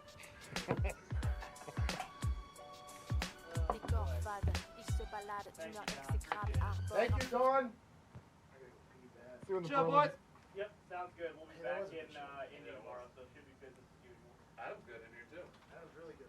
All right, sounds Good show. Hey, I'll see you guys in there. I gotta go pee. Meet me in that room. Sounds good. Good show, boys. Good show, boys. It's a perfect occasion. When did The Simpsons come out?